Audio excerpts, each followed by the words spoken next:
Welcome to this explainer.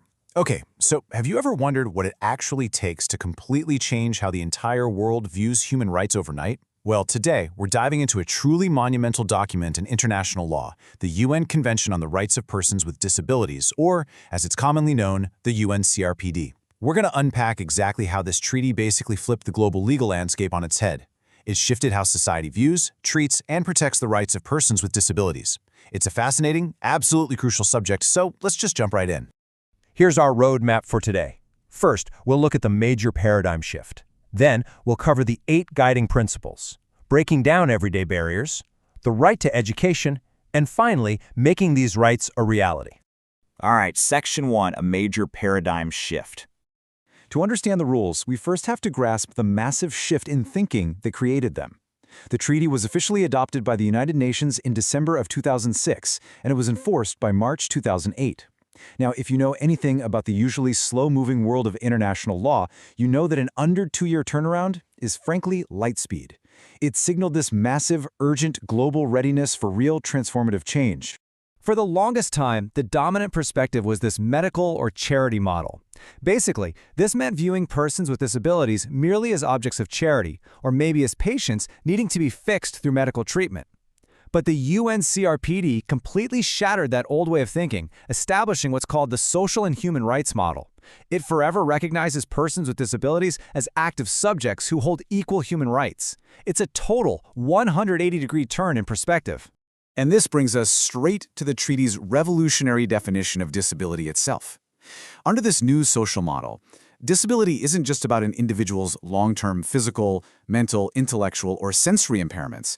No, it's about how those impairments act in interaction with various barriers to hinder full and effective participation in society. Basically, the treaty explicitly shifts the focus. It says, the problem isn't the person in the wheelchair. The active problem is the building that only has stairs. Moving right along to Section 2, the 8 guiding principles. Let's see how that new definition builds into the 8 core principles anchoring Article 3 of the treaty. These 8 principles form the absolute bedrock of the whole agreement. It's a comprehensive ethical framework. It starts with respect for inherent dignity and autonomy. It demands non-discrimination, full inclusion in society, and true equality of opportunity, which absolutely includes equality between men and women. It guarantees accessibility. But perhaps most beautifully, it demands respect for difference. It frames disability simply as a natural part of human diversity, while also specifically respecting the evolving capacities of children. Let's get practical with Section 3, breaking down everyday barriers. The real test is understanding how these abstract principles apply to daily life, which is covered across Articles 4 through 32. Take Article 9, for instance. This one tackles accessibility head-on. To actually break down everyday barriers, it mandates physical access to things like roads, buildings, and transport. It requires service access to schools, hospitals, and public facilities. And it demands crucial communication access.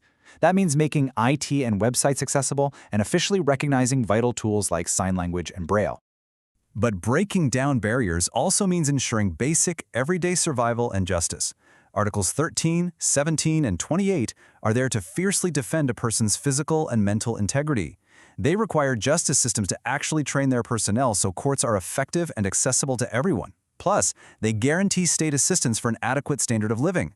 We're talking equal access to the absolute basics, clean water, housing, retirement benefits, and targeted social protection programs. Now think about your own active role in society. Article 27 protects the right to work and demands equal pay. Article 29 ensures you can vote independently and in secret, using things like accessible voting equipment or Braille ballots. And Article 30? Well, that ensures you aren't left out of cultural life, leisure activities, or sports. It's really all about full, unrestricted community participation. Let's shift gears to Section 4, the right to education. According to the source material, this is widely considered one of the absolute most important provisions of all for shaping the future. Under Article 24, the UNCRPD explicitly prohibits discrimination in schooling. It strictly mandates inclusive education at all levels, on an equal opportunity basis. This means states have to ensure that children with disabilities are never, ever excluded from free and compulsory primary or secondary education. And it doesn't stop there. It guarantees adults have access to lifelong learning, too. It's literally a comprehensive, cradle-to-grave commitment to education. Okay, but how do we actually make this inclusion work in practice? Well, that's where Article 2 comes in with this critical concept, reasonable accommodation. These are the necessary modifications that remove barriers without causing what they call a disproportionate or undue burden. Essentially, that means making necessary, common-sense changes that don't impossibly bankrupt a system, all to maximize a student's academic and social development. So, in a real classroom, what do these accommodations actually look like? Well, it means actively teaching Braille and mobility skills. It means fully supporting sign language and deaf culture identity. And it's not just about the students. It involves employing qualified teachers with disabilities who already know sign language or Braille.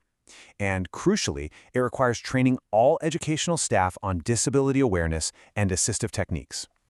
To truly understand how this all comes together, imagine how these different articles beautifully overlap to support just a single student. You've got Article 24 demanding the baseline of inclusive education.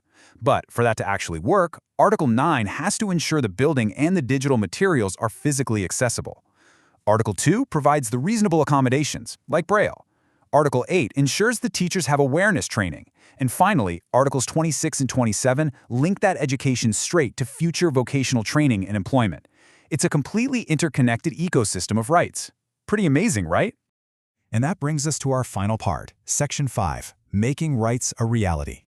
Turning the ink of an international treaty into real-world change definitely requires some heavy lifting on the ground. Articles 8 and 26 mandate early, multidisciplinary habilitation and rehabilitation. This means getting a team of different experts involved early on to support a person's development. Simultaneously, states have to launch society-wide awareness campaigns to shatter discriminatory perceptions right at the family level and through the media. Because, let's face it, you have to change the culture to truly enforce the law. For a definitive, real-world example of this, look at India. India ratified the UNCRPD and subsequently enacted the Rights of Persons with Disabilities Act in 2016. Almost overnight, these provisions ceased to be just some lofty international ideal and became a concrete, enforceable legal right for millions of citizens. It mandated things like inclusive education right across the entire country, a real game changer. So I want to leave you with this final, somewhat provocative thought. Think about the physical spaces, the digital platforms, and the schools that you interact with every single day.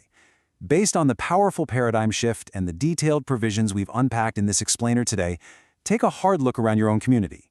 Are they truly meeting the UNCRPD's standard of full inclusion and reasonable accommodation, or is there still some work to do? It's a question we all need to keep asking ourselves. Thanks so much for joining me today, and keep exploring.